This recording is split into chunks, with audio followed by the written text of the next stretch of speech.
तो वहाँ पे जो आप बोल रहे हैं कि 300 गज में वज़ूखाना, मैं कह रहा हूँ कि सवा बीघे की ज़मीन इल्लीगली एन्क्रोच की हुई है, पूरी सवा बीघे।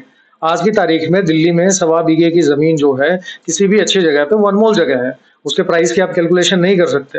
जो इल्लीगल एन्क्रोचमेंट हुई है और इस तरह की इल्लीगल कंस्ट्रक्शन हुई है पब्लिक लैंड के ऊपर, वो सरकारी तंत्र को शुरुआत में होने नहीं देनी चाहिए थी और अगर हो गई थी तो उसको आज से काफ़ी साल पहले ही डिमोलिश कर देना चाहिए था। आस-पास के लोग किसी न किसी डर की वजह से, चाहे पॉलिटिकल लोग भी जिसमें इन्वॉल्व होते हैं काफ़ी, और कई बार पुलिस के लोग भी इसको हटाने के लिए जो उनको स्टेप्स लेने चाहिए वो नहीं लेते।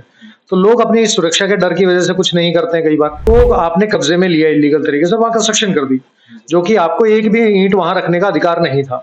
जो वो कह रहे हैं कि हमने अपने हिसाब से इसको तोड़ दिया, वो तो उनकी मजबूरी थी। नमस्कार दर्शकों, आप देख रहे हैं पंजाब केसरी और मैं हूं जितेश मिश्रा। बीते दिनों आपने देखा कि किस तरह से मंगोलपुरी के जामा मस्जिद पर बुलडोजर कार्रवाई हुई, किस तरह से जो है इलाके में संवेदनशीलता बन गई और इलाके को छावनी में तब्दील कर दिया गया। आसपास के लोगों से बात की तो उनका कहना था कि जब हम छोटे थे तो ये मस्जिद 50 गज के आसपास होगी, पर धीरे धीरे मस्जिद 1300 गज से भी ज्यादा फैल चुकी है। क्या है मस्जिद के फैलने की पीछे की कहानी, क्या ऐसा काम चल रहा था मंदिर में, और ये सिर्फ एडवोकेट विकास शर्मा जी, इनसे जानेंगे। लगातार मंगोलपुरी की जो जामा मस्जिद है इसकी लड़ाई लड़ रहे हैं। सबसे पहले विकास जी, आपका हमारे चैनल में बहुत बहुत स्वागत है। Thank you for inviting me. क्या लगता है मंगोलपुरी में जो जामा मस्जिद पर बुलडोजर कार्रवाई हुई है, किस तरह से देखते हैं इस मुद्दे को आप? देखिए, ये कार्रवाई होनी चाहिए थी और ये कार्रवाई तो कई साल से ड्यू थी। जो इल्लीगल इंक्रोचमेंट हुई है और इस तरह की इल्लीगल कंस्ट्रक्शन हुई है पब्लिक लैंड के ऊपर, वो सरकारी तंत्र को शुरुआत में होने नहीं देनी चाहिए थी और अगर हो गई थी तो उसको आज से काफ़ी साल पहले ही डिमोलिश कर देना चाहिए था। ये तो ड्यू प्रोसेस थी जो आज हमारी वजह से हो रही है, अदरवाइज़ ये तो कई साल पहले का काम था। पर आसपास के लोगों का कहना है कि पास में ही एक मंदिर है, उनका कहना है कि जब हम छोटे थे तो ये मंदिर आज भी उतना ही है और मस्जिद भी कुछ मंदिर के बराबर ही हुआ करता था। 50 गज का कहना है उन लोगों का। 50 गज से अब वो जगह जो है काफी बड़ी हो चुकी है। क्या इसके पीछे की कहानी है, कैसे उस जगह को अवैध करार दिया गया और वो जो जमीन है इतनी ज्यादा कैसे बढ़ गई मस्जिद की? देखिए, ये जो प्री प्लानिंग तरीके से इस तरह के काम होते हैं, एक-एक ईंट करके रखी जाती है धीरे-धीरे करते हुए। इसमें सारा कैश का पैसा आता है और जो पब्लिक लैंड है उसके ऊपर एन्क्रोचमेंट हो रही है। और कई साल लग जाते हैं इस तरह के स्ट्रक्चर को खड़ा करने के लिए।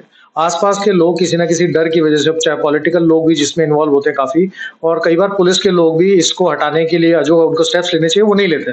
तो लोग अपनी सुरक्षा के डर की वजह से कुछ नहीं करते हैं कई बार, और इसी वजह से ये जो पब्लिक लैंड है उसके ऊपर इतनी बड़ी-बड़ी एन्क्रोचमेंट हो जाती है।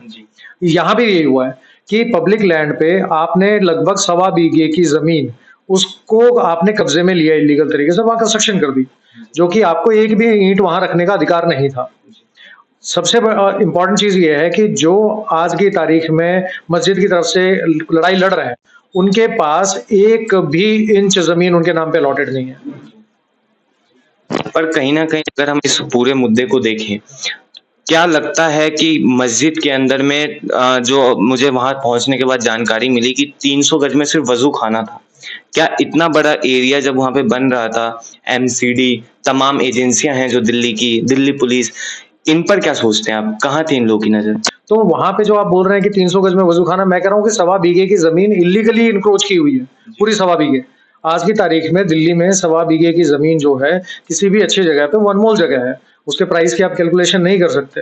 तो इस तरह की प्राइम लोकेशन पे इस तरह का इल्लीगल एन्क्रोचमेंट जब हुआ, तो उस टाइम एमसीडी के अधिकारी, जिनके टाइम पे ये बनी, पुलिस के जो अधिकारी जिन्होंने इसका साथ दिया होगा इस तरह का काम करने के लिए, और पॉलिटिकली मोटिवेटेड वो लोग, वो लीडर जिन्होंने इसको बनने दिया, उन सबकी जाँच होनी चाहिए इसके अंदर।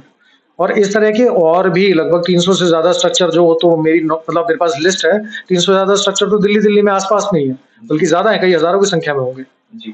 पहली याचिका कब दायर की गई थी कोर्ट में इसकी? देखिए, इसकी याचिका हमारी पे लगभग 1 साल से ज़्यादा हो चुका है इसको पेंडिंग, और 1 साल से चल रहा है मामला। एमसीडी बार-बार इनको नोटिस देती है कि भई इसको हमें तोड़ना है, डिमोलिश करना है, क्योंकि ये इल्लीगल जो है एन्क्रोचमेंट की गई है। और साथ में क्या है कि जो वहाँ पेड़ हुआ करते थे ना, वो भी काट दिए गए थे। पेड़ काटना अपने आप में एक अपराध है। उसकी अलग जाँच और कार्रवाई जो है वो चल रही है। मस्जिद कमेटी ने खुद से जो है अवैध, जितना उनको लगता था कि जो जगह अवैध है, उन्होंने जो है इंक्रोचमेंट की है उस पर कार्रवाई भी की थी।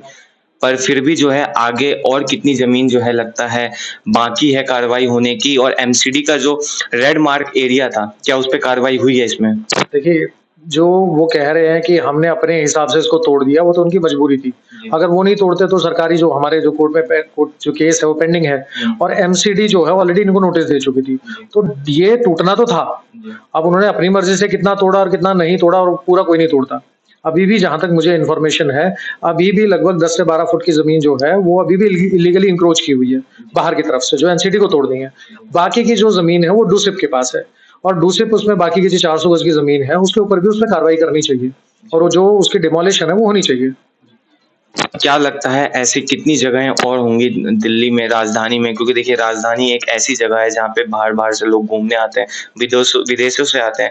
पर जब इस तरह की खबरें मिलती हैं जहाँ पे अवैध तरीके से इन दिनों जो है झुग्गियों पे भी कार्रवाई चल रही है। तो झुग्गियों के अलावा जो अगर हम बात करें सिर्फ मंदिर या फिर मस्जिद की, तो क्या इन लिस्ट में मंदिरों का भी नाम शामिल है? या फिर मस्जिद जो है वो कितने मस्जिद और हो सकते हैं राजधानी के अंदर में? देखिए, राजधानी के अंदर हज़ारों की संख्या में इस तरह की इल्लीगल मस्जिद बनी हुई है, और वो सारी की सारी टूटेंगी, क्योंकि पब्लिक लैंड के ऊपर आप 1 इंच भी कब्ज़ा नहीं कर सकते। पब्लिक लैंड पूरी जो सोसाइटी है और जो कम्युनिटी है, उसके भले के लिए होता है, और इस तरीके के जो इल्लीगल स्ट्रक्चर खड़े होते हैं, जिसके ऊपर ना तो सरकारी तंत्र का कोई कंट्रोल है, ना उनके ऊपर कोई रेगुलेशन है, और ना किसी तरीके की उनको इन्फॉर्मेशन मिलती है कि अंदर चल क्या रहा है। कैश का पैसा आता है, जाता कहाँ पे, इनकम टैक्स का जो डिपार्टमेंट है उसको कार्रवाई करनी चाहिए, उस पैसे का सोर्स पता लगना चाहिए। वहाँ अंदर बच्चों को क्या पढ़ाया जाता है, लोगों को क्या बताया जाता है, देश के हित में या देश विरोधी किस तरह की बातें की जाती हैं, उसकी इन्फॉर्मेशन होनी चाहिए। तो अगर वहाँ पे किसी भी ऐसी एंटी नेशनल एक्टिविटी करने वाले आदमी को अगर वहाँ पनाह दे दी गई, उसको छुपा लिया गया, तो उसको ढूँढना ही मुश्किल हो जाएगा। बाहर के लोगों की वहाँ एंट्री बंद होती है। तो इस तरह की चीज़ों पे जो इल्लीगल स्ट्रक्चर खड़े होते हैं, वो लीगल कार्रवाई के लिए नहीं होते हैं, लीगल काम के लिए नहीं होते, वो इल्लीगल एक्टिविटीज़ का अड्डा बना हुआ है।